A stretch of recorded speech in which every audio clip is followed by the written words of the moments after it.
Good afternoon, everyone. Welcome to this event organized by the Latin American and the Caribbean chapter of the World Association of Disaster and Emergency Medicine. Before we begin, I want to give some instructions for the Spanish-speaking segment. Les voy a pedir el favor a las personas que nos están escuchando en español que para que puedan ver sus subtítulos en español, vayan a la función abajo en sus pantallas, al lado del botón de grabar o record, a la derecha está el botón de Hide Captions. Pueden darle hacia arriba la flechita y aparece Translation o traducción, le activan esa función de traducción, después van a mi lengua de hablar, sería inglés, y mi lengua de subtítulo sería español, para que lo tengan en cuenta, por favor, y puedan ver todos los subtítulos de lo que se está diciendo en nuestro idioma español. Muchísimas gracias a todos. Please go ahead.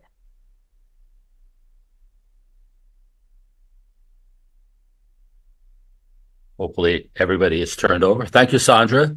And good evening, everybody. I am Professor Donald Donahue, the current president of the World Association for Disaster and Emergency Medicine.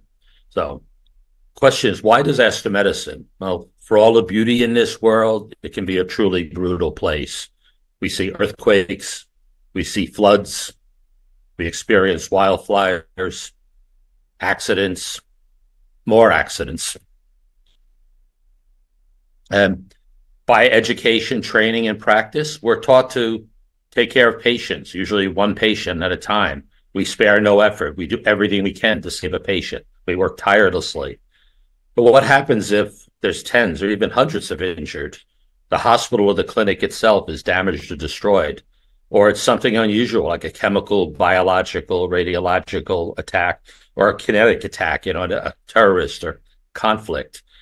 I ask you to imagine the unimaginable. So the Red Cross and the disaster medicine community has expanded its definition of disaster. We think of earthquakes and hurricanes, but in essence, it's anything that can affect the community and work on the vulnerability of the community. And it has significant impacts. We've seen new phenomena emerging, infectious disease, work stress among the health workforce, or see burnout. When there is an event, people who survive are guilty. I've encountered people who've done heroic things and complained that they only wish they could have done more. And they carry moral injuries and post-traumatic stress disorder. And then you add the human side to that. There's war, terrorism, and governments that abuse their own people. We have industrial accidents. And as was the example in Haiti, the response actually brought diseases with it. So we also have a crisis hiding in plain sight. There are 110 million people dislocated from their homes in this world. If that was the statistic that amazes me, if they were their own nation, they would be the 14th most populous on earth, bigger than France or Germany or Turkey.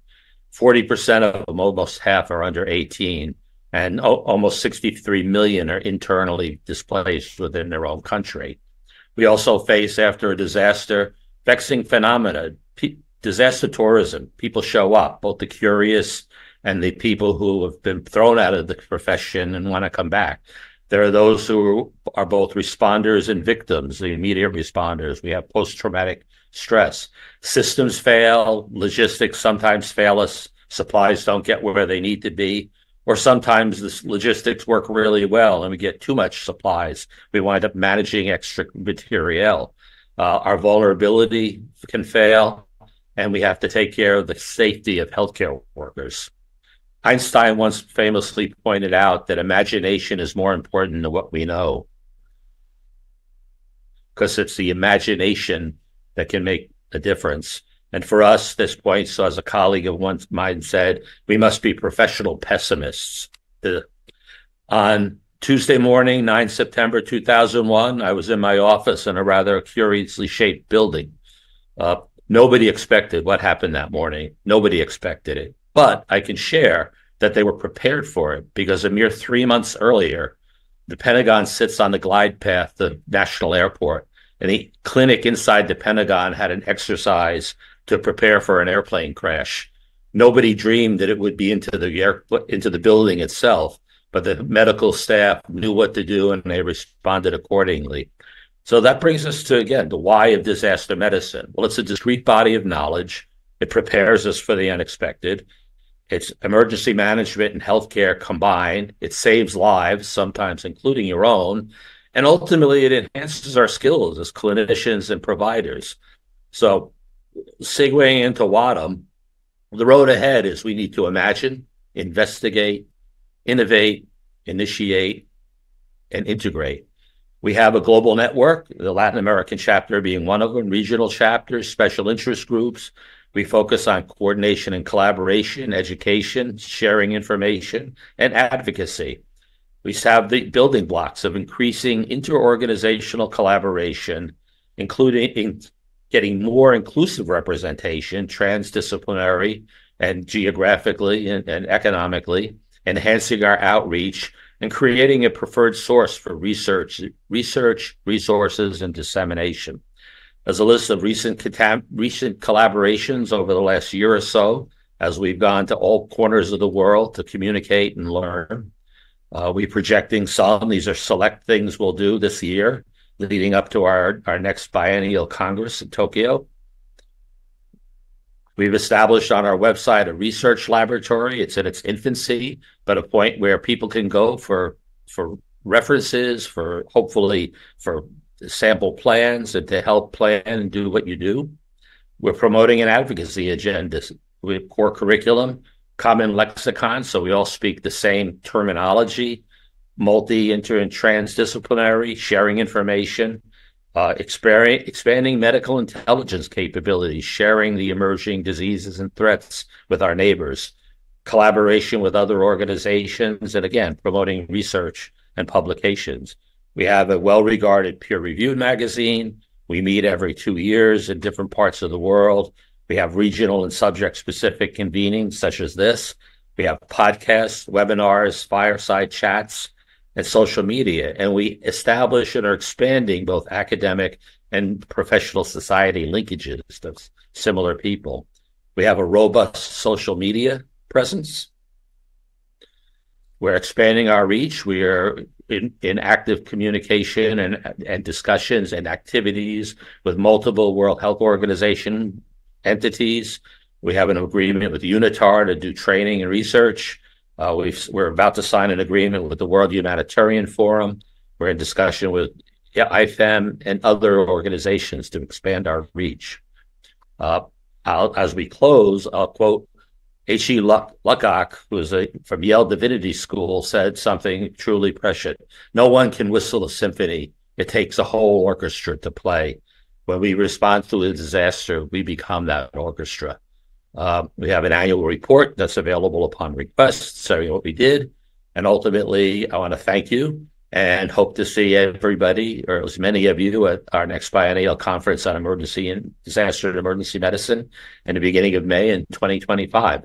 Now it gives me great privilege to introduce my colleague and predecessor as president of WADM, Dr. Gregory Ciottone. Thank you, Don, and welcome, everyone. Let me just pull my screen up. So first of all, I'd like to thank the LATAC chapter of WADM for inviting us to come and do this presentation. It's great now being, not, I won't say on the outside, I'm part of WADM in a very interested member now, but it's interesting to see on the outside the leadership how this is just the chapters and the SIGs and everything is blossoming. What Don didn't have time to say was all the activities the SIGs and chapters are doing around WADM, around the world, and it's really exciting to see. So thank you for inviting me. So, when we have these webinars, it's always a part of me wants to reach out to each and every one of you and have a conversation, because you all either are part of WADM or are interested in WADM, or you wouldn't be here. And you all play a role not only in WADM but in disaster preparedness response around the world. What I always like to say is, disaster medicine, this whole idea of WADM, it's all a team sport. This is probably one of the few areas where team activity, team play is so important. So it's really great to see everyone, and from all different walks of life too, which is the other beauty of WADM. It's not just, physicians and nurses and others. It's really everybody from the healthcare sector that would have any involvement in disaster preparedness and response. So if any of you were in Killarney last year and heard the keynote presentation that I gave, you will see that this is going to be a continuation of that, and a little bit of a deeper dive towards and into the LATAC region. What are some of the issues around disaster preparedness and response that might be faced there? Again, I think you've seen notifications out. Please put questions in the chat and in the Q&A, and we will get to them a little bit later. So we talk about disaster medicine often, really in light of hazards. Like, what are the different hazards that are happening? And I can tell you that, when I started disaster medicine nearly 30 years ago now, and what disaster medicine looks like today is entirely different. I like to joke that cyber threats, which are a big part of what we have to look at and deal with today, really, I wouldn't have known what you were talking about if you said cyber threats when I first started this. We just barely had the internet starting. And if you use the term cyber anything, I would think that you're talking about some space movie, Star Wars or something like that. So it's very different. But the thing about disaster medicine and the way we approach it is we have to not only think about hazards, because there are other things at play, and we'll get into that a little bit with this talk. So disaster medicine, Don got into a little bit of what disaster medicine is. When I'm asked what disaster medicine is, I really say two things typically. I say, one, it's crisis healthcare in any situation where the needs outweigh the resources. And what that allows us to do is say that a disaster, large-scale disaster, like the Turkey and Syria earthquakes recently, or the tsunami in 2004, any of the others, are certainly disasters. But we can then also use the same term on a smaller event. Let's say a bus accident in a rural area where the nearest healthcare facilities might be 20, 30 miles away, very limited capacity. Though there might be just 10, 15, 20 victims, those are needs that outweigh the resources, and therefore we can call them disaster medicine or disasters. The other thing that I say about disaster medicine is it's the marriage of crisis healthcare and emergency management. You cannot have one without the other. And again, we'll get into that a little bit as well. So we've come a long way, right? The picture on the left is 1918 pandemic, and a picture of a field hospital. And of course, on the right, you see all these fancy things that we can now bring to bear in disaster response. So yes, there's been a lot of evolution, and really what that says to me is that we have become so technologically advanced, and also we've been so evidence-based now with all of the research that we do.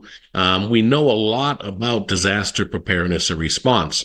So what that means is we really need to reach across the aisle, as we say, not only across the healthcare aisle to physicians and nurses and others, but also across the aisle to other areas that maybe we wouldn't typically work with, like technology, for instance. I am quite convinced that there are technological solutions out there, very advanced, that would have very good applications in some disaster response that I'm not aware of. So we need to broaden who sits around the disaster medicine table, so that we can do the most effective preparedness and response for these events that typically don't announce themselves. I can tell you a flip side of this evolution, however. We're also operating now in a much different environment. When I started, it was not unusual to have a hospital with many open beds, right? Maybe a whole wing might be open depending on staffing and other issues, and that was okay back then, which meant that there was a built-in surge capacity. We don't have that anywhere in the world anymore. Any hospital that we work in, I'm quite confident that that built-in surge capacity just isn't there. We have to work so leanly. So what does that mean? How do we now turn that hospital working so efficiently and effectively into a hospital that can suddenly, like a light switch, care for mass casualty incidents, perhaps hundreds of victims? And that is one of the intrinsic difficulties of the nature of the ecosystem in disaster medicine today. When we talk about disaster medicine, we have to understand hazards. Certainly, they are increasing. I'll discuss a little bit how that's happening. But we also have to understand vulnerabilities. There are a lot of changing vulnerabilities out there. And for those of you who have done hazard vulnerability analyses or HVAs, you know that vulnerabilities are just as important as hazards. So let's take a look at some of these things now. What are some of the concerning firsts that have been happening just in the last few years, right? Well, last 2022 was the warmest the planet's ever been on record. I suspect, and the data's not in yet, that 2023 will probably reflect that, if not surpass it. 2022 also saw the highest sea level raises or levels. Of course, those go hand in hand. And, we can talk about climate change. I'm not in a position where I'm going to argue, is climate change man-induced, industrial-induced, et cetera? What is the etiology of it? That's an argument that's being fought and argued around the world consistently today. But what I can tell you is, whether it's a natural trend or it's man-induced, we are living in warmer times and temperatures are only going higher. And that's going to bring to light a number of new different ways that disasters can strike us.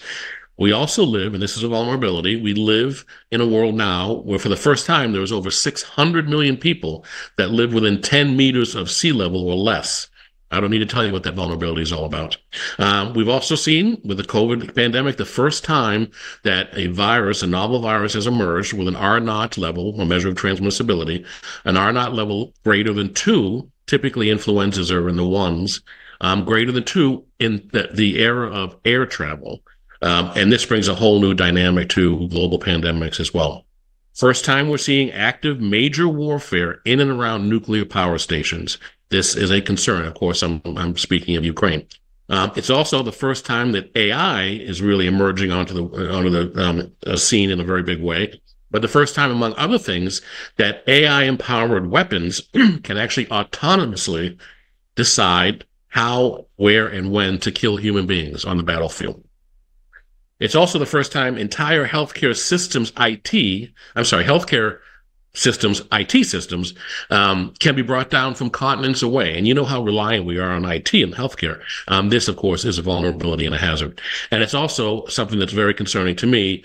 The first time that a chemical weapon that's capable of killing quite literally thousands, if not hundreds of thousands of people, can either be bought on a street corner of a major city or purchased on the dark web and have delivered to your home. So these are just a number of the firsts that we're living in today. And the way I look at disaster medicine, the evolution is what disaster medicine was 30 years ago when I started is not what it is today. What it's going to be 30 years from now is not what it is, anything we can really predict either. And we need to be dynamic in how we continue to grow in disaster medicine. I don't need to, report this to you. You are all very well aware of this, but not only are natural disasters increasing in number, but they're also those that are typically climate related. So they're either water events or extreme weather events are also increasing disproportionately as well. So what do we have to do now? We have to look at hazards in the light of vulnerabilities. And I don't have a lot of time now to go through every single instance of this, but if we look at the Caribbean, for instance, there's a lot of vulnerability there now, even in the absence of the rising temperatures. But if you start mapping these out together, you look at vulnerabilities, for instance, this is the U.S. Virgin Islands, where you look at low, high, medium, and high vulnerability in light of where our flood zones and so in other words, where do these things bump into each other in a way that could cause disasters, but also cause, more morbidity and mortality in disasters. We have to start looking at hazards in the light of vulnerabilities. We always know the impact of natural disasters. And certainly the LATAC region is one of the most disaster-prone regions in the world. And the typical disasters that do occur in the LATAC region, listed here, we can predict. We know what the potential impact is going to be. We also always know that when a large-scale disaster happens, infectious diseases are going to be a risk, and most likely they're going to be displaced persons. So these are sort of knowns. In the world of disaster medicine and disasters where not much is known, these are knowns, and we have to take them into account when we do our, again, planning and preparedness. And I don't need to tell you this, but island nations and rural areas are simply different. Though you might have some advance warning, let's say a hurricane by 2 or 3 days, maybe that it's coming into your region, the ability for you to evacuate is much more diminished than if you were on a larger, say, continent. And the ability, of course, for others to get to you can be delayed as well. Instead of that, expecting significant disaster response from outside being in the 48 to 72 hour range, which it is in areas that are well populated in continents.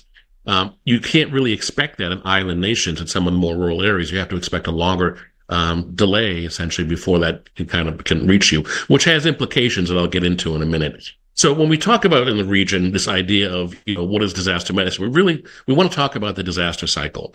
We want to talk about mitigation, preparedness, response, and recovery. And all of these things here you see are very important, but the planning is most important. And if I were to say, where is the paradigm shift happening now in disaster preparedness and response?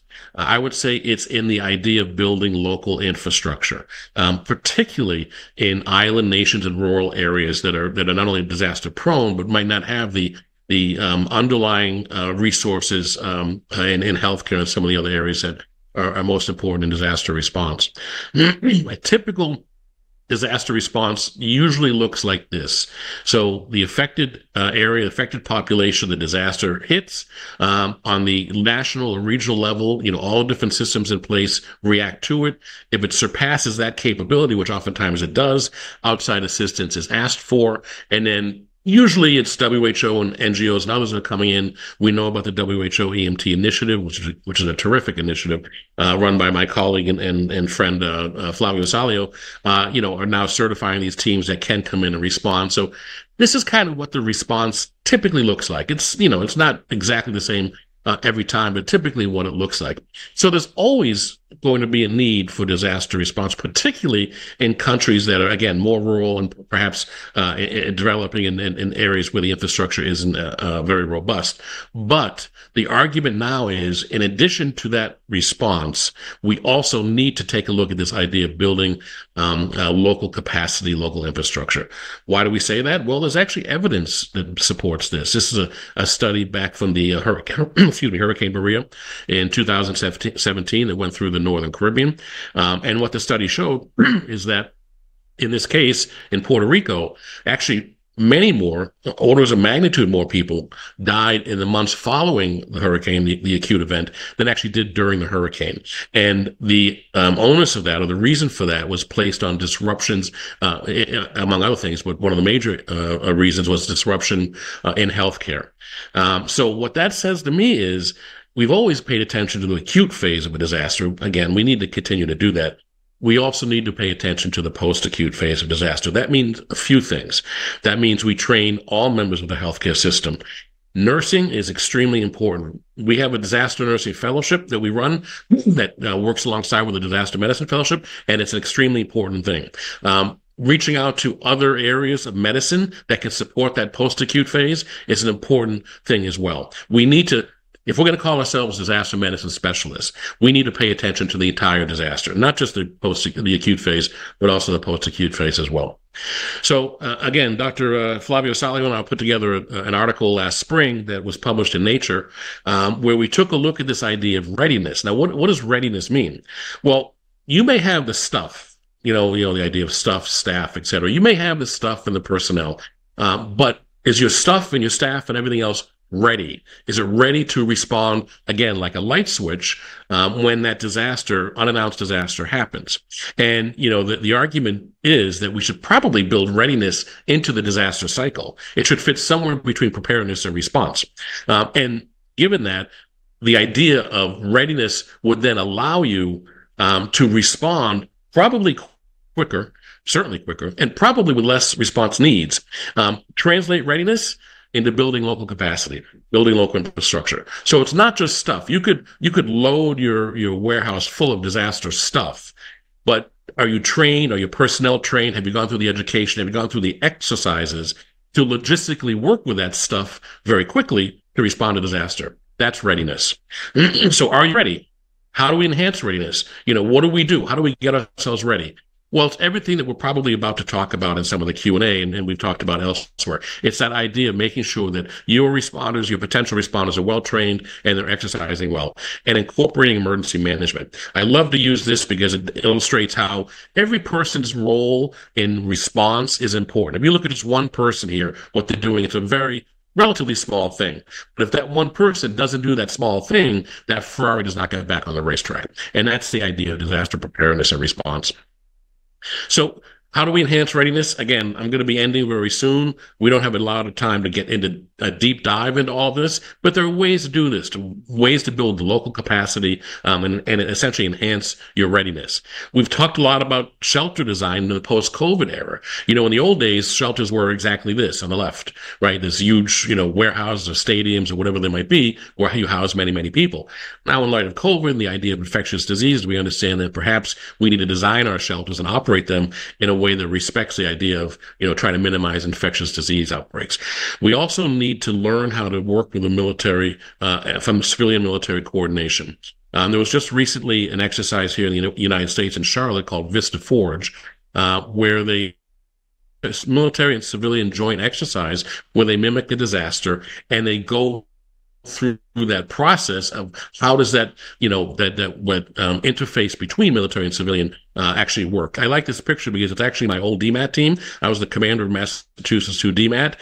This is a response to one of the hurricanes in the southern part of the United States. And you can see on the left a civilian being helped on, and also on the right, being helped onto a military asset to then, go off and be brought to a civilian medical facility. There's no better logisticians in the world than militaries typically. So they're great asset to bear in disaster response. And we need to learn how to work with them from the civilian side of things because we don't normally do that.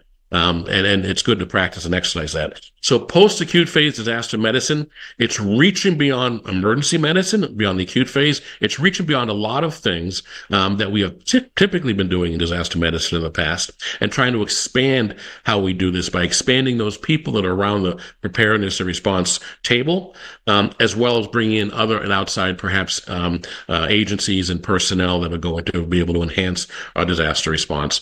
So I thank you very much. I think we left some time for questions, and I'm going to just stop sharing my screen, and we can start entertaining a discussion.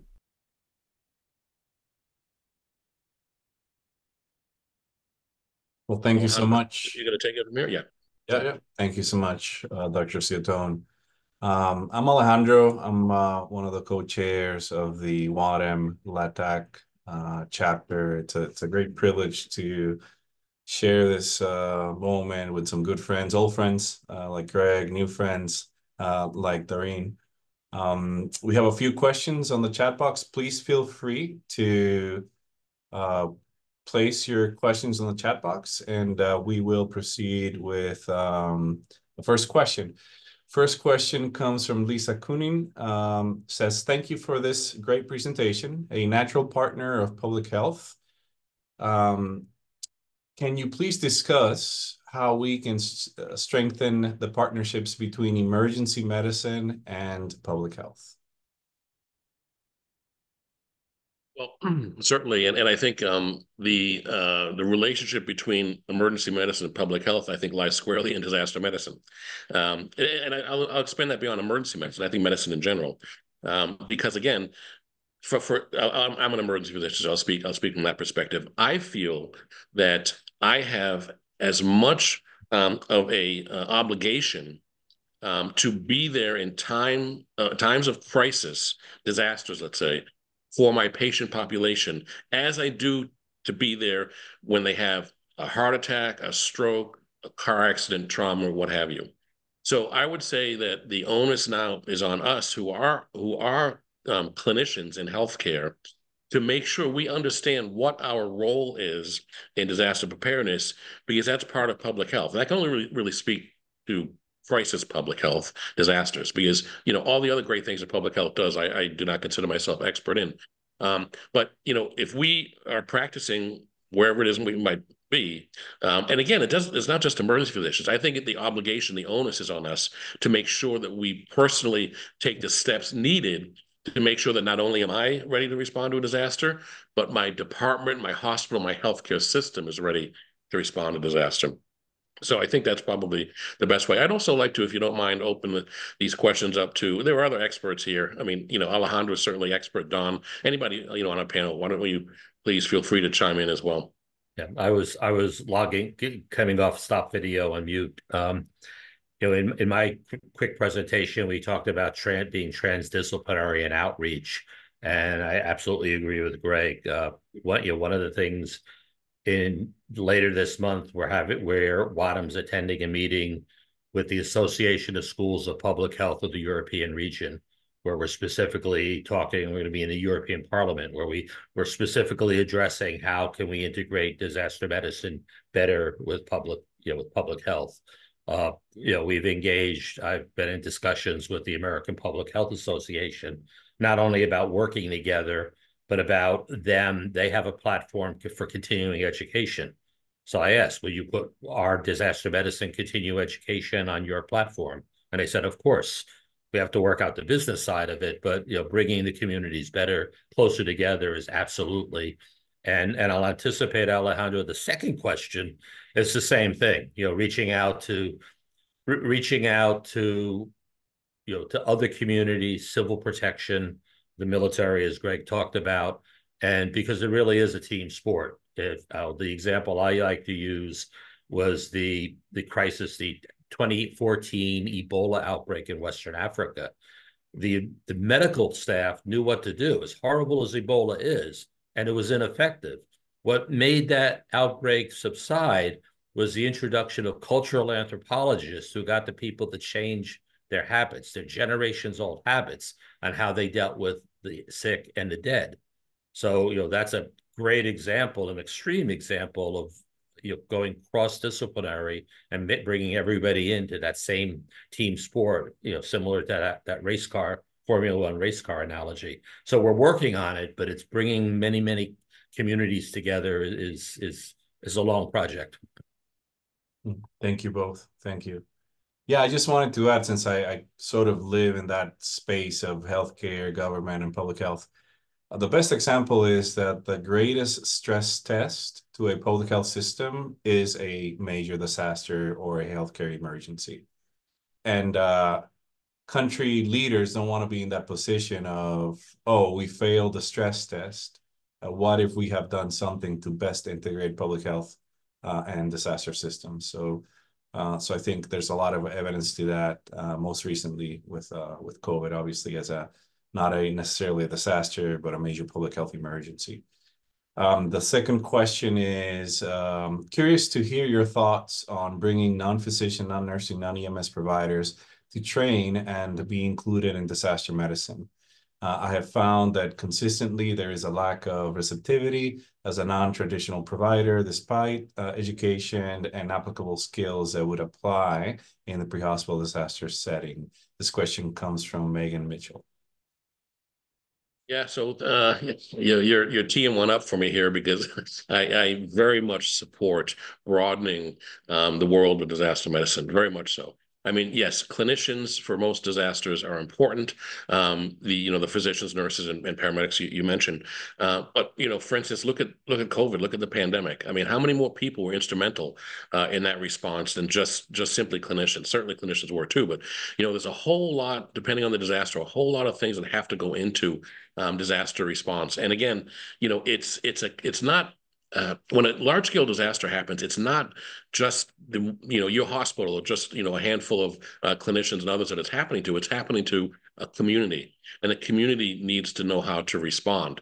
There are so many other non-medical aspects to disaster response. I used to say with the DMAT team, the field team, that the easiest job when I was a physician on the team, the easiest job for me was what I was doing. I mean, I was able to act and perform like an ER doctor in the ER out there in this disaster team in the field. And why was I able to feel right at home doing that? It's because of everything else that goes into it, all the logistics, the communications, the operations, everything else that goes into enabling that field hospital to actually, be functional, to work, and also to work in a similar manner that you might otherwise work. So if I'm understanding the question correctly, I'm all for bringing everybody into disaster medicine that has any, related skill set. I'm not suggesting necessarily that, radiation oncologists, which do a very important job, don't get me wrong, but, maybe they don't have a role in disaster medicine. Maybe some other areas don't. But certainly everything that is in and around a disaster response should be at the preparedness table. Thank you. Any other panelists want to add to that? I just wanted to add that Greg did point out something that relates to that question, and that's the civilian-military collaborations. I think there are a lot of success stories that relate to civilian and military collaborations, not only on the operational side, but on the strategic side as well. The third question, Tony Myler, can you please speak to the inclusion of social, emotional, and psychological services and support for children after a disaster, post-acute? What is in place, and what would you recommend added? Hugely important. Again, I'm not a psychosocial expert, but I am a firm believer in the need for not just for children in general in the world of disaster response. I think if you broaden that a little bit to just pediatric disaster medicine in general, there's a lot of strong efforts going around, certainly in the United States and around the world now, in pediatric disaster medicine. A lot of great minds at work. I saw a couple of them on the chat here. I think I saw Pat Frost is here. Among some others, and there's a lot of intention being put into that, and so that's great, and it's important. Psychosocial piece of it is it's equally, if not more important, because the psychological impact of disaster on everybody, but specifically and importantly children, can be, as we all know, devastating and need to be addressed early on. And I would add that we have a energetic pediatric special interest group that would welcome engagement from anybody. Wonderful. Moving on to the next question, Shaina Paris. How can we go about capacity building in resource-limited setting in preparation for disasters related to climate change? Well, to answer that in 2 minutes, is that it? That's a tough question.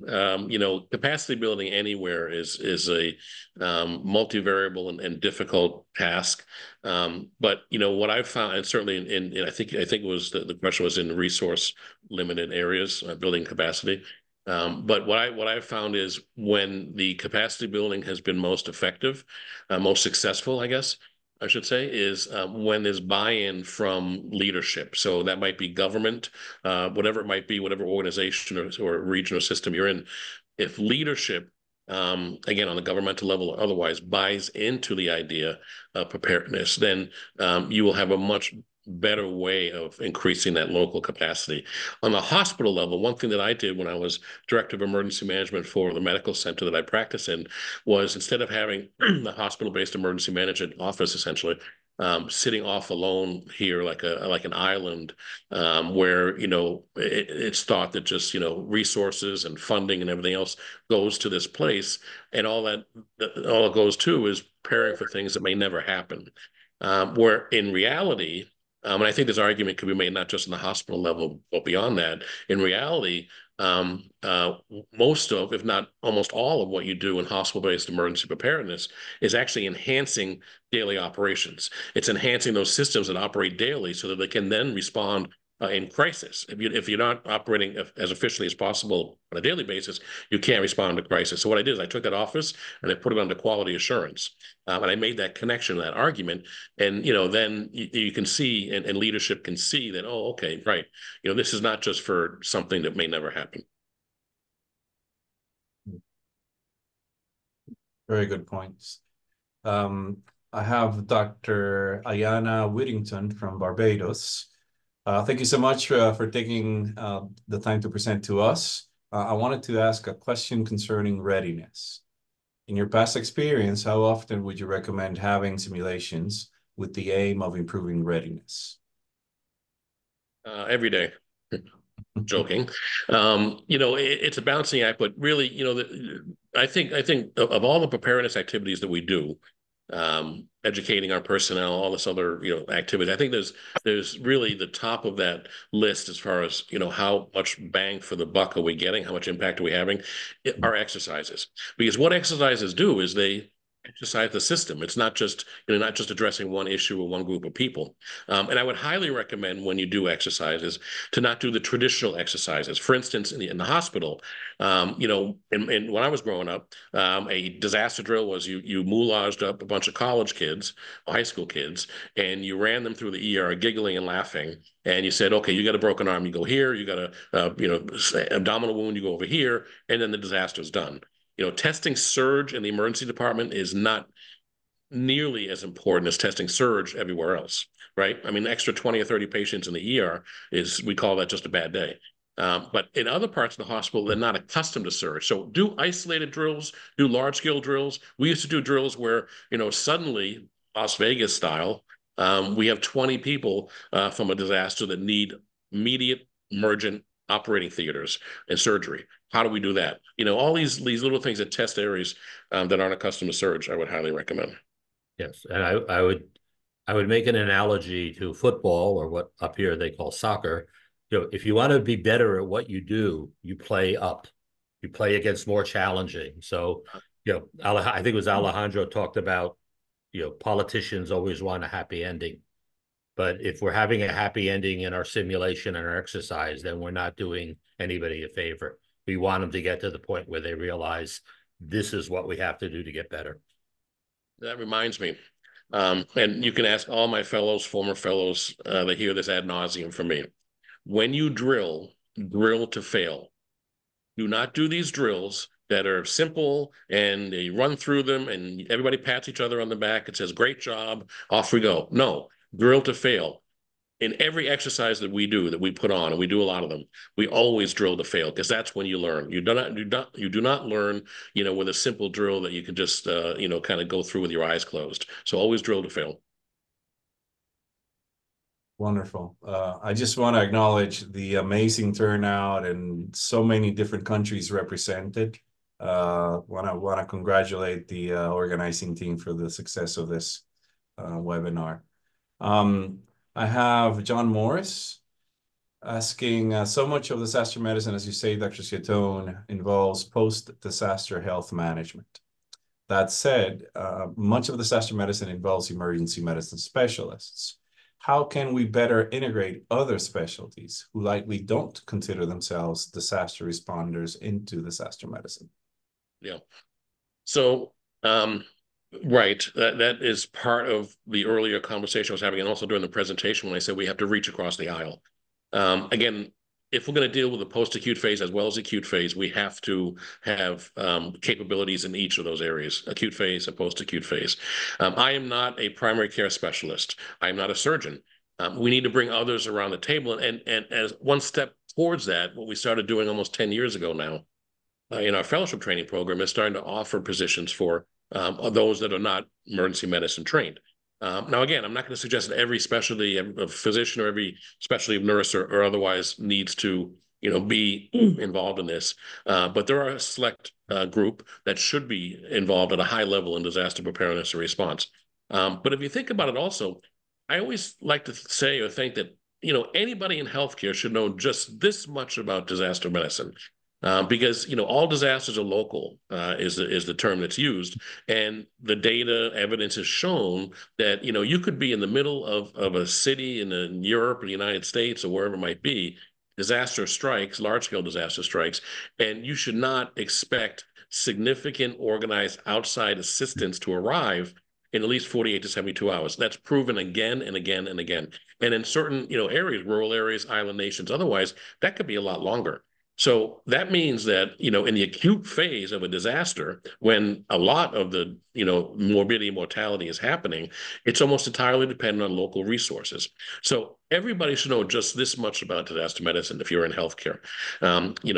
Always, because you never know when these are going to strike, with a little bit of an exception of hurricanes. But I always like to say that, you name the earthquake or whatever else it might be, the people there, the healthcare professionals and others there, 10 minutes before that struck, were going about their daily activities and never expecting to be thrust into what they're thrust into 10 minutes later. So we should all know just a little bit. Yes, disasters do not discriminate. About a month ago, I gave a presentation and I said, well, let me answer this question. And I started taking examples a church collapse in Mexico, a fire here. And after I got to my 14th or 15th slide, I said, okay, let me take these out. And that was only within a 1 month period. So, and there was another question because I'm monitored at the time. Again, it's everybody, anybody can wind up in a disaster having to save lives. And there's a role, especially in a catastrophic disaster, there's a role for dentists. There's a role for veterinarians. In fact, I once was told veterinarians are the best diagnosticians out there because their patients can't voice their complaint. There's a role for pharmacists. There's a role for EMTs. So having that basic knowledge, because I'll go back to my, when I went to work that Tuesday morning in the Pentagon, an airplane coming through the wall was the last thing that any of us thought of. And there it was. So. And I might add too that, we're all disaster medicine specialists, or at least interested in disaster medicine here. But it may be that you have to go and seek those people out. They may not volunteer themselves to you.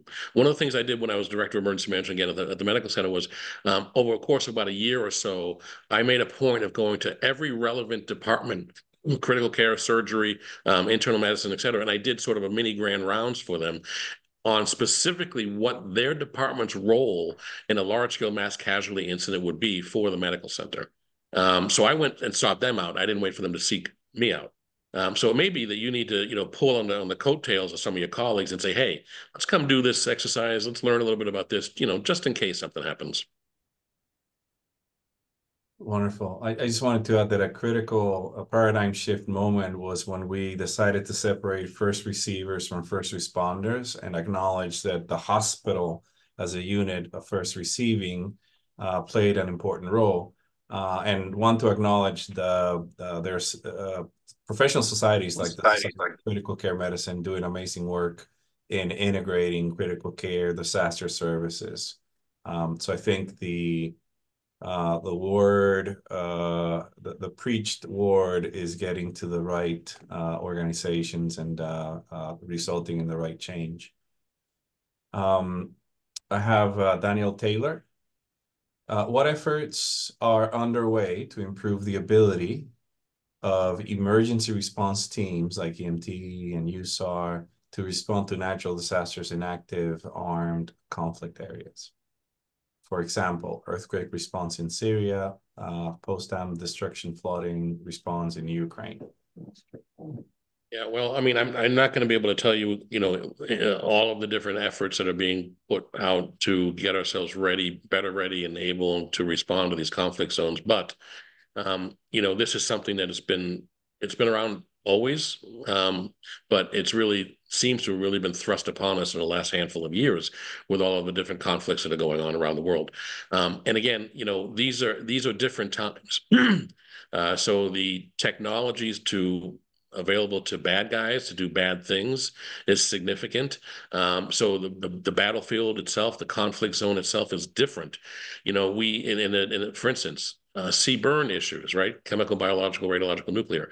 In the 1900s, as awful as they were, chemical weapons were born on the battlefield, World War I, and really stayed outside of civilian life for a long time. A couple events here and there, 1995, the Sound event in Tokyo being one of the biggest. But then suddenly now, in just a few years of the 21st century, how many times have we seen chemical weapons appear in the civilian world? All right, whether they're being actually used in conflict zones, which there's a lot of that, or used in other things like assassinations, right? The Novichoks and the VXs and the rest of it. This is a different world. There are different risks out there. And, it's important that we as healthcare try to educate ourselves on how to respond in conflict zones, both for conventional weaponry as well as all these other new things, the sea-burn, the drones, the rest of it. And it's not something to rush into willy-nilly.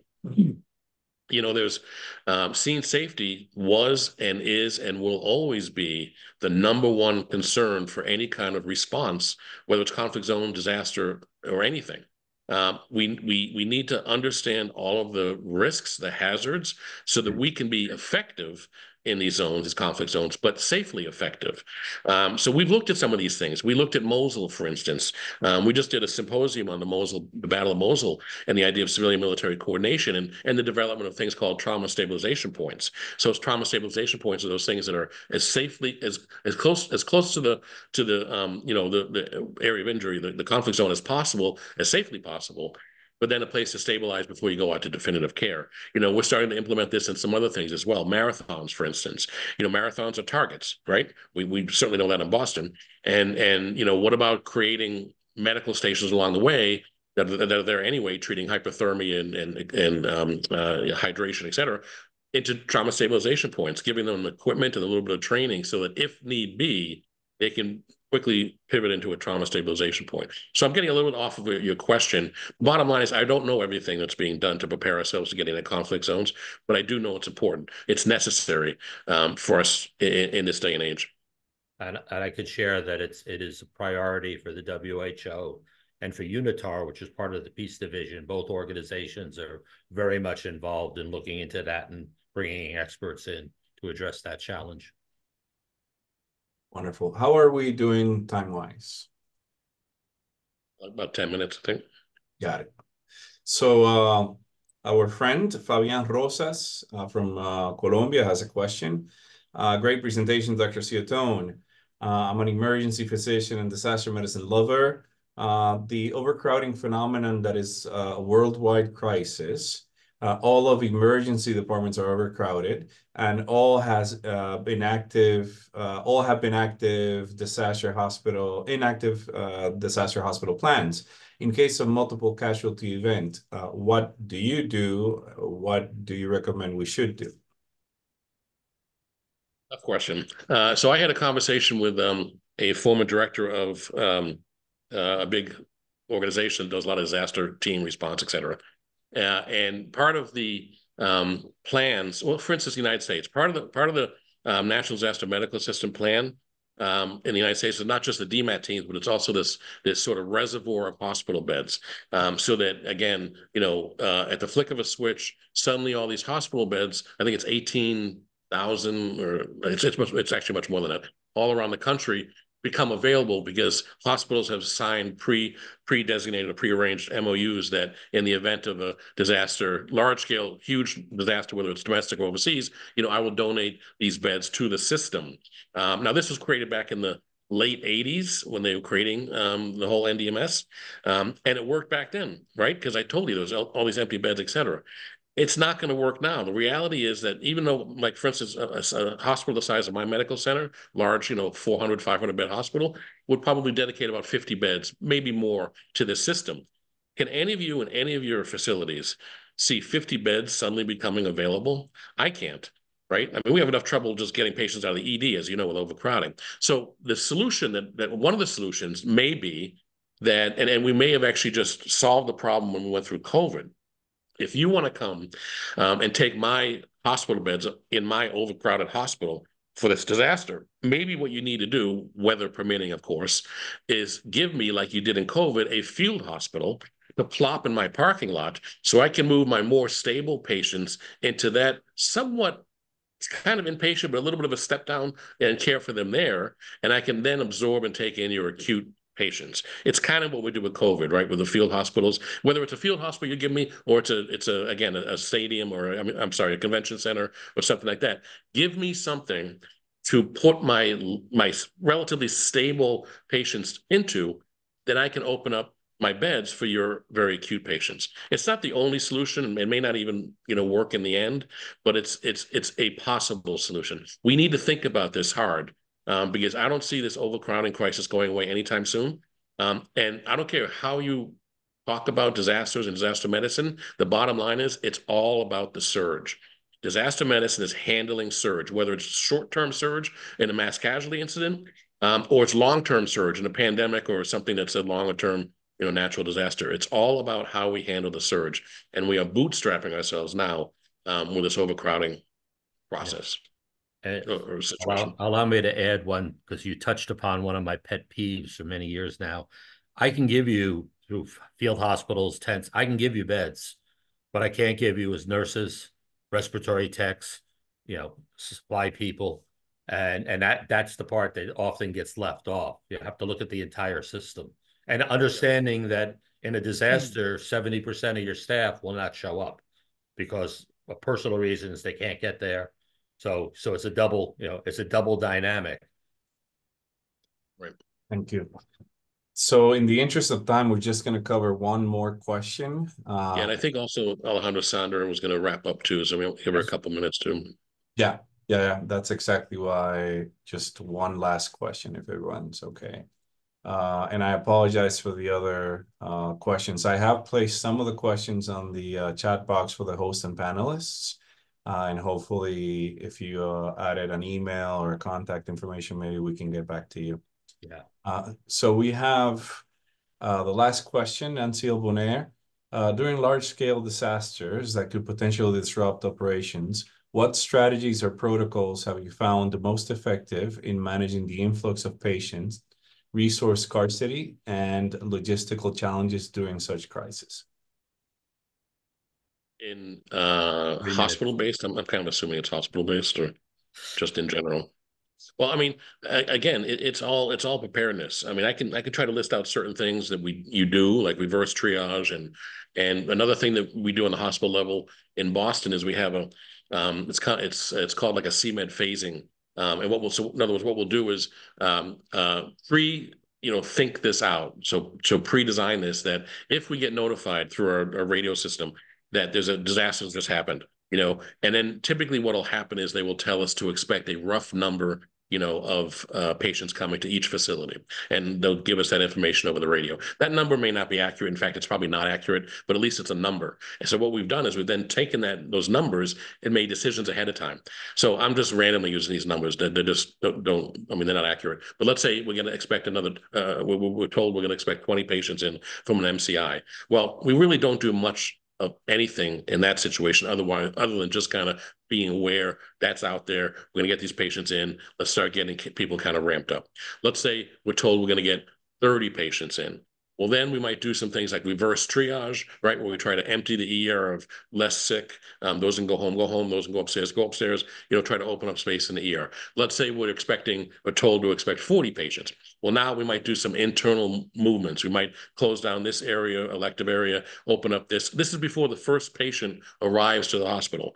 We're doing some of these things, these machinations. And if we're expecting 50, we'll do more. So there are some things you can do proactively that will help your facility, your system get through, especially an acute MCI, better and more effectively. Wonderful. So thank you so much, everyone, for so many great questions. And I want to hand the mic to Sandra Castelblanco. Okay, thank you, Dr. Alejandro. Thank you, Dr. Donahue and Dr. Ciottone for your insightful contributions, and Dr. Dukiram and Andrew Lavelle for organizing this event. Finally, I want to talk about the objectives of the Latin American and the Caribbean chapter of WADEM for the coming years. So the first objective we are pursuing is increasing awareness of the importance of disaster medicine and nursing within our region by promoting a comprehensive understanding of its critical components and the significant impact it can have on improving outcomes in the wake of disasters. To this end, we are committed to continuing our series of webinars. This is the first one, and thanks to the real-time translation Zoom feature providing Spanish-English captions, we aim to broaden our outreach. In support of this endeavor, for example, we are collaborating with the District Health Secretariat of Bogotá, Colombia, in supporting academic events designed to strengthen their emergency medical system. The second objective is to advocate for the integration of disaster medicine and nursing into the curricular frameworks of academic institutions. Our goal is to ensure that future health professionals are well prepared and knowledgeable in these crucial fields. And the third and last objective is to organize a regional congress for both the Spanish-speaking and English-speaking segments. These events will serve as platforms for discussing our unique context and adapting the lessons learned to our specific realities. We are optimistic about the progress of these initiatives with the backing of Dr. Donald Donahue, the president of WADEM, along with the invaluable support of the board of directors and under the visionary leadership of Dr. Duke Kiram and Dr. Baez. Thank you everyone for attending this event. We will see you again soon. Keep connected.